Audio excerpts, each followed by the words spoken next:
अस्सलाम वालेकुम। जहांज़ेब अब्बासी एक नए प्रोग्राम के साथ हाज़िर है। सुप्रीम कोर्ट में आईनी बेंच ने आज बहुत अहम केसेस की समाअत की है। ऑडियो लीक्स के मामले के ऊपर, जहां पे अभी तक ये मामला ख़त्म नहीं हुआ, बल्कि वफाकी हुकूमत को कहा गया है कि वो इस हवाले से हिदायत ले कि क्या वो ऑडियो कमीशन पर प्रोसीडिंग को आगे चलाने के लिए नए जजेस को शामिल करके प्रोसीडिंग को आगे बढ़ाना चाहती है या नहीं। दूसरा अहम मामला, साबिक chief justice Lahore high court Ameer Bhatti के ख़िलाफ़ एक केस सुप्रीम कोर्ट में आया और सुप्रीम कोर्ट ने ये कह दिया कि ये तो पब्लिक इंटरेस्ट का केस है और इसमें पब्लिक फ़ंड इन्वॉल्व हैं। यानी साबिक chief justice Lahore high court Ameer Bhatti के ख़िलाफ़ भी प्रोसीडिंग का आगाज़ हो गया है। वहीं पे उसके साथ साथ आईनी बेंच ने पहला अज़खुद नोटिस भी ले लिया है और एक बच्चे की गुमशुदगी के मामले के ऊपर सुप्रीम कोर्ट के आईनी बेंच ने ये नोटिस लिया है। इसकी भी तफसील आपको बताएंगे।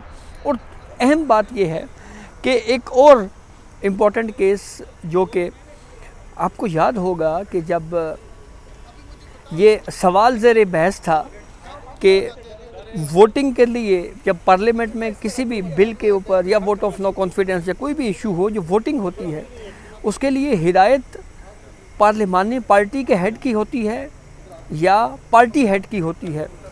इस मामले पे उमर अता बंदयाल साहब ने एक केस में अपना व्यू तब्दील कर दिया था और कहा था कि जब एक जज किसी और स्टेट ऑफ माइंड में हो और अगर वो कोई बात कह दे तो बाद में वो अपने उस स्टेट ऑफ माइंड को जो है वो तब्दील कर सकता है। यानी किसी और कैफियत में एक जज हो तो वो कोई अगर फ़ैसला दे दे तो फिर वो जब वो दोबारा बहाल हो तो वो फ़ैसला दे सकता है, वो अपने फ़ैसले को व्यू को तब्दील कर सकता है। उस वक्त भी उमर अता बंदयाल साहब की इस जजमेंट के ऊपर खासी तनकीद की गई थी।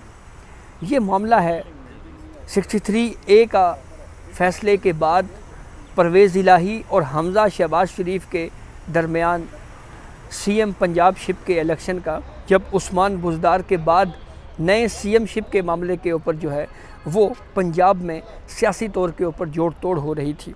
उस मामले के ऊपर भी सुप्रीम कोर्ट ने चौधरी परवेज़ इलाही को नोटिस जारी कर दिया है।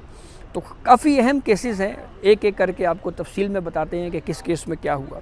सबसे पहले आपको बताएं, ऑडियो लीक्स कमीशन केस पर जब हियरिंग शुरू हुई तो कोर्ट को या आईनी बेंच ने बताया कि एक मेंबर जो हैं, जो चेयरमैन थे ऑडियो कमीशन के, यानी साबिक चीफ जस्टिस काजी फ़ायज़ ईसा, वो रिटायर हो चुके हैं।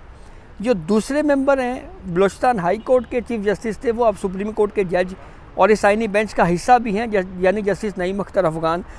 तो वफाकी हुकूमत से फ्रेश डायरेक्शन ली जाए कि क्या वो कमीशन को कंटिन्यू करना चाहती है या नहीं करना चाहती। तो इस मामले पर अटॉर्नी जनरल ने कहा जी कि मुझे फेडरल गवर्नमेंट से इस मामले के ऊपर हिदायत लेनी है। तो अनवर मंसूर साहब, जो अटॉर्नी जनरल फॉर पाकिस्तान हैं, उनकी जानिब से ये बात जब कही गई तो उस पर कोर्ट ने जो है इस केस की समाअत गैर मुय्यना मुद्दत तक के लिए मुलतवी कर दी। हाँ, इस सवाल के ऊपर डिस्कशन ज़रूर हुई कि क्या हुकूमत जो है वो कमीशन के लिए जजेस की नामजदगियाँ जो है वो चीफ जस्टिस ऑफ पाकिस्तान की मुशावरत से करेंगे या आज खुद ही कर सकते हैं। अटॉर्नी जनरल ने यह ज़रूर कहा कि कानून तो बहरहाल इस हवाले से ये है कि इसमें मुशावरत के हवाले से कोई लफ्ज़ नहीं लिखा हुआ। हाँ, आबिद ज़ुबैरी साहब ने वो पेश हुए, एडवोकेट हामिद खान भी पेश हुए, उन्होंने भी, एडवोकेट हामिद खान ने भी कहा जी कि ये लाइव इशू है। लेकिन आबिद ज़ुबैरी साहब ने एक बात कही, उन्होंने कहा कि फेयर ट्रायल के हवाले से 2013 का एक कानून है। तो सुप्रीम कोर्ट ने इस केस की समाअत जो है वो मुलतवी कर दी। अब आते हैं हमज़ा शहबाज के हवाले से कि उस केस में क्या हुआ। जब ये केस टेकअप हुआ तो हारिस अज़मत हमज़ा शहबाज शरीफ के वकील आईनी कोर्ट में पेश हुए और उनकी जानिब से पूरा बैकग्राउंड बताया गया कि आर्टिकल 63A का जो रिव्यू है, यानी साबिक चीफ जस्टिस काजी फ़ायज़ ईसा साहब की सरबराही में जो 5 रुकनी बेंच ने रिव्यू का फ़ैसला दिया था, उस रिव्यू के फ़ैसले में 5 मेंबर बेंच ये कह चुका है कि 17 रुकनी bench Rawalpindi bar association case यानी फ़ौजी अदालतों में सिविलियन के ट्रायल के हवाले से जो 21वीं तरमीम हुई थी, उसमें जो असूल तय किया गया था, उस असूल को 3 रुकनी बेंच तब्दील नहीं कर सकता। और हारिस अजमत साहब जो कि शहबाज शरीफ की नुमाइंदगी यहाँ पे आइनी बेंच के सामने कर रहे थे, उन्होंने साथ आइनी बेंच को ये भी कहा कि हम सिर्फ इस हद तक रिव्यू चाहते हैं कि जो डायरेक्शन है पार्लियामेंट में वोटिंग के प्रोसेस में, क्या उसमें डायरेक्शन पार्टी हेड की तरफ से होगी या पार्लिमानी पार्टी की हेड की तरफ से होगी। तो इस मामले के ऊपर सुप्रीम कोर्ट ने अटॉर्नी जनरल को जब नोटिस जारी किया तो attorney general Mansoor Usman Awan court में मौजूद थे। उन्होंने कहा कि मैं इस केस में वकील रह चुका हूं। तो फिर कोर्ट ने कहा कि ठीक है, हम इस मामले के ऊपर additional attorney general Aamir Rahman को नोटिस जारी कर देते हैं। यूँ इस केस की भी समाअत जो है वो मुलतवी हुई है।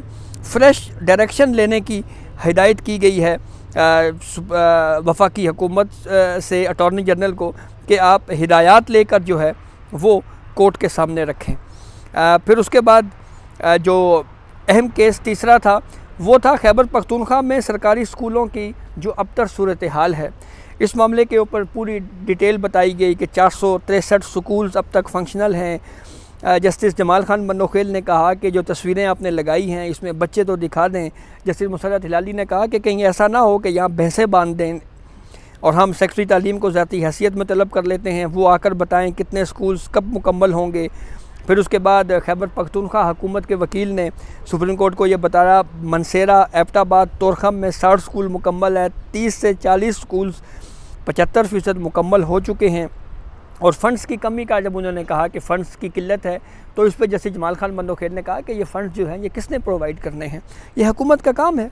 और वैसे भी आइनी तकाज़ा है कि मुफ्त तालीम जो है वो 16 साल के बच्चों को मिलनी है। जस्टिस मुसर्रत हिलाली ने कहा कि ये जो खैबर पख्तूनख्वा की सूबाई हुकूमत है इसका तो स्लोगन ही यही था, इसका तो नारा ही यही था कि हम तालीम देंगे।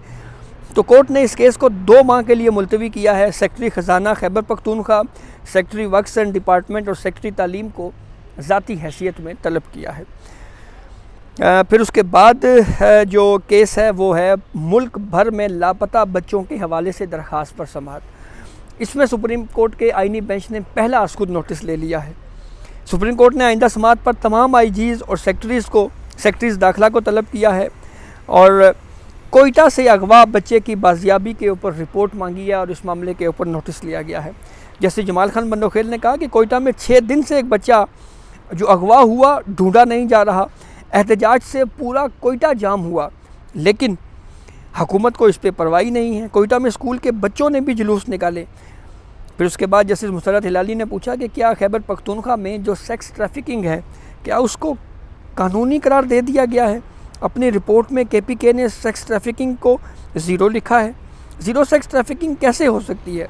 जस्टिस मोहम्मद अली मज़र ने यहाँ पे ऑब्जर्वेशन दी कि क्या किसी सूबे में कोई इदारा या कमीशन है जो मगवी बच्चों की बाजियाबी के लिए काम कर रहा हो। 18वीं तरमीम के बाद तो अब वैसे भी ये मामला सूबों के पास जा चुका है। जस्टिस अमीनुद्दीन खान ने भी कहा कि आपसे एक बच्चा तलाश नहीं हो रहा। जस्टिस जमाल खान बनोखेल ने कहा कि हर दूसरा मुकदमा बच्चों के अगवा का आता है। सुप्रीम कोर्ट ने बच्चों के अगवा पर कमेटी बनाई जिसने आज तक काम नहीं किया। फिर उसके बाद एडवोकेट जनरल खैबर पख्तूनख्वा ने कहा कि जी बच्चों के अगवा से मुतल्लिक मैं रिपोर्ट जमा करवा देता हूँ, जिस पर जस्टिस मोहम्मद अली मज़र ने कहा कि ये सिर्फ रिपोर्ट से काम नहीं चलेगा, हमें बच्चों के अगवा के सदेबाब चाहिए, उसका तदारुक चाहिए। फिर उस पर जस्टिस जमाल खान बनोखेल ने कहा कि मैं बेंच के सरबराह से दरख्वास्त करूँगा कि तमाम आईजीज़ को इस मामले पर बुलाया जाए और फिर इस पर जो है वो केस की समाअत 28 नवंबर तक मुलतवी की गई है। जस्टिस अमीनुद्दीन खान ने कहा कि बैरून मुल्क बेकारियों का जाना कितने शर्म की बात है। बेकारी भेजने में तो हम इंटरनेशनली जो हैं वो हो चुके हैं। जस्टिस हसन अजहर रिजवी ने कहा कि कराची में बच्चे ट्रैफिक सिग्नल्स पर भीख मांगते हैं।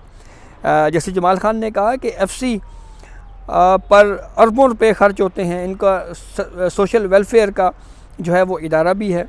तो इस केस की भी समाअत जो है वो मुलतवी हुई और नोटिस लिया गया। फिर एक और इम्पॉर्टेंट मामला मियाँ दाऊद एडवोकेट, ये वही वकील हैं जिन्होंने मुज़ाहिर अली अकबर नकवी के ख़िलाफ़ पहली दरख्वास्त सुप्रीम जुडिशल कौंसिल में शिकायत की सूरत में जमा करवाई थी। उन्होंने साबिक़ chief justice Lahore high court Ameer Bhatti के ख़िलाफ़ एक दरख्वास्त 184(3) की फ़ाइल की हुई है। उसमें यह कहा गया है कि अमीर भट्टी जो हैं उन्होंने रिटायरमेंट से पहले अपने इख्तियारात का गलत इस्तेमाल करते हुए न सिर्फ मुलाजमीन को इंक्रीमेंट्स दिए, इससे तमाम हाई कोर्ट्स के मुलाजमीन का जो स्ट्रक्चर है वो ख़राब हुआ, बल्कि उसके साथ साथ उन्होंने ये भी इल्ज़ाम लगा दिया, ये कहा कोर्ट में खड़े होकर, उन्होंने कहा कि जो साबिक़ चीफ जस्टिस अमीर भट्टी हैं उन्होंने अपनी रिटायरमेंट से पहले जो हाई कोर्ट का ट्रिब्यूनल था जिसमें मुलाजमीन के ख़िलाफ़ इंक्वायरीज़ के बाद प्रोसीडिंग चल रही थी, उन सब प्रोसीडिंग को ख़त्म कर दिया। यानी मैं अब अपने तौर पे कह रहा हूँ, यानी एक तरह से आप इसको NRO कह सकते हैं। और बहरहाल मियाँ दाऊद ने यह ज़रूर कहा कि इस तमाम प्रोसीडिंग को ख़त्म करने के लिए ये कहा गया कि जी आप आइंदा मोहतात रहें। तो उस पर कोर्ट ने क्वेश्चन किया, आप ये अहम बात कर रहे हैं, इस बारे में ज़रा सबूत बताएं। तो जैसे जमाल खान बंदोखेल ने कहा कि इस जो आइनी बेंच है इसमें कम से कम 3 ऐसे जज साहिबान मौजूद हैं जो अपनी हाई कोर्ट्स के चीफ जस्टिस साहिबान रह चुके हैं। अब हम पे उंगली उठाएं, हमें बताएं हमने कोई मिसयूज़ किया हो, अपने इख्तियारात का गलत इस्तेमाल किया हो। जैसे नईम अख्तर अफ़गान ने कहा कि एक सूबाई हाई कोर्ट के चीफ जस्टिस के पास एक स्वाबदीदी इख्तियारात तो होते हैं, लेकिन उन इख्तियारात को वो इंतहाई मोहतात अंदाज में इस्तेमाल करता है, बहुत मोहतात अंदाज में उसको जो है वो यूज़ किया जाता है। कोर्ट ने रजिस्ट्रार लाहौर हाई कोर्ट और एडवोकेट जनरल पंजाब को नोटिस जारी किया है, उनसे जवाब मांगा है और समाअत गैर मुअय्यना मुद्दत तक के लिए मुलतवी कर दी गई है। वज़ीर आला सिंध मुराद अली शाह की नाअहली के ख़िलाफ़ दरख्वास्त अदम पैरवी की बुनियाद के ऊपर खारिज की गई है। मुल्क की मरकज़ी शाहराहों पर हैवी ट्रैफिक के ख़िलाफ़ दरख्वास्त जो है, इस पर दरख्वास्त गुजार अब्बास अफरीदी ने कहा कि रोज़ाना 70 लोग जो हैं वो ट्रैफिक हादसात में मरते हैं। जस्टिस मुसद्दत इलाली ने कहा कि ये लोग लटक कर क्यों सफ़र करते हैं। वो बसों के ऊपर हमने देखा है अक्सर जो है वो कम से कम पिंडी में या दीगर शहरों में लोग इवन गांव देहातों में भी छतों के ऊपर बैठ के सफ़र करते हैं, इससे बहरहाल ट्रैफिक हादसात होते हैं। तो इस पर बहरहाल कोर्ट ने रजिस्ट्रार ऑफिस के एतराज़ात ख़त्म करते हुए अटॉर्नी जनरल तमाम सूबाई एडवोकेट जनरल्स को और NHA को नोटिस किया है और समाअत गैर मुअय्यना मुद्दत तक के लिए मुलतवी की है। ये दरख्वास्त बुनियादी तौर के ऊपर ये थी कि GT रोड्स के ऊपर जो है वो ऐसे लोडेड ट्रक्स चलते हैं जो तयशुदा वज़न से ज़्यादा लोड पर चलते हैं। इसकी वजह से न सिर्फ इन शाहराहों के ऊपर हादसात की तादाद में इजाफ़ा हो रहा है, बल्कि उसके साथ साथ जो शाहराहें हैं उनको भी, सड़कों को भी नुकसान पहुंचता है, जिससे मुल्क को अरबों रुपए का नुकसान होता है। तो इस दरख्वास्त को सुप्रीम कोर्ट ने टेकअप किया है। तो ये कुछ मालूमात थी आइनी बेंच की आज की प्रोसीडिंग की, इस हवाले से जो हमने आपसे शेयर की। इजाज़त दीजिए, अल्लाह हाफ़िज़।